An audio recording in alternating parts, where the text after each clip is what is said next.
बिलासपुर 26 मई 2026 को उप मुख्यमंत्री श्री अरुण साव ने आज मंत्रालय में राज्य कैबिनेट की बैठक के बाद पत्रकार वार्ता को संबोधित किया। उन्होंने पत्रकार वार्ता में कैबिनेट की बैठक में लिए गए निर्णयों की जानकारी दी।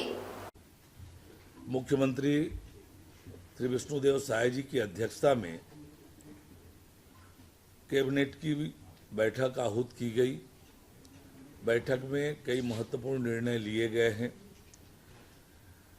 मंत्रिपरिषद ने यह निर्णय लिया कि विभिन्न विभागों, सार्वजनिक उपक्रमों, निगमों, मंडलों और स्थानीय निकायों में जमा स्क्रैप और अनुपयोगी सामग्रियों के पारदर्शी एवं व्यवस्थित निस्तारण के लिए भारत सरकार की उपक्रम metal scrap trading corporation limited MSTC के साथ सेलिंग एजेंसी अनुबंध की अवधि को आगामी 3 वर्ष के लिए बढ़ाई जाए।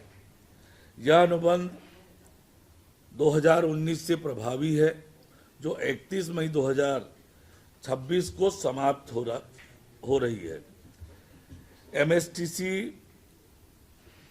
के अत्याधुनिक ई नीलामी प्लेटफॉर्म के माध्यम से देश भर के खरीदार प्रतिस्पर्धी बोली लगाकर स्क्रैप सामग्री खरीद सकते हैं, जिससे न केवल पारदर्शिता सुनिश्चित होती है, राज्य को बेहतर मूल्य भी प्राप्त होता है। इस व्यवस्था से राज्य के स्क्रैप निस्तारण की प्रक्रिया अधिक सुव्यवस्थित, तकनीक आधारित और राज्य स्वरोन्मुखी हुई है। इस निर्णय से विभागों को अलग अलग निविदा और विज्ञापन की प्रक्रिया की आवश्यकता नहीं होगी। प्रशासनिक समय और संसाधनों की बचत होगी। साथ ही कार्यालय परिसरों में स्वच्छता और स्थान प्रबंधन भी सुनिश्चित हो सकेगा। मंत्रिपरिषद की बैठक में छत्तीसगढ़ कर्मचारी चयन मंडल को सामान्य प्रशासन विभाग के अधीन लाने के प्रस्ताव को मंजूरी दी गई। इसके लिए छत्तीसगढ़ शासन कार्य आवंटन नियम में संशोधन किया जाएगा। उल्लेखनीय है कि छत्तीसगढ़ कर्मचारी चयन मंडल अधिनियम 2026 लागू होने के बाद पूर्व में छत्तीसगढ़ व्यावसायिक परीक्षा मंडल का विलय नए कर्मचारी चयन मंडल में हो चुका है। साथ ही उसकी सभी परिसंपत्तियां एवं देनदारियां भी नए मंडल में शामिल हो गई हैं।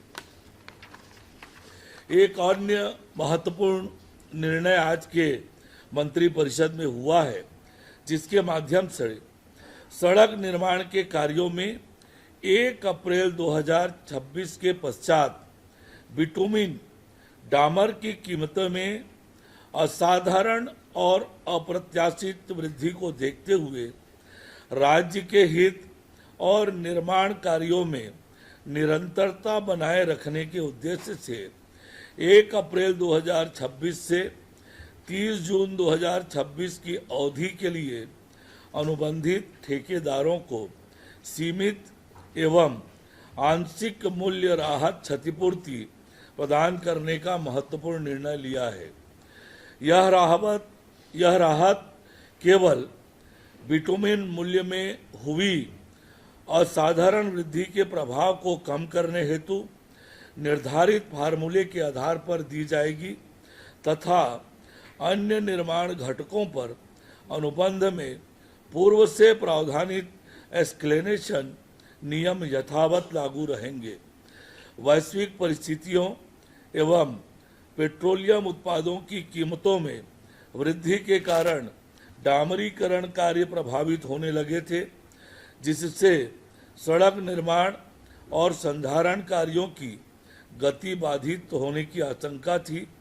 भारत सरकार के सड़क परिवहन एवं राजमार्ग मंत्रालय द्वारा भी राष्ट्रीय राजमार्ग परियोजनाओं हेतु इसी प्रकार की राहत के निर्देश जारी किए गए हैं।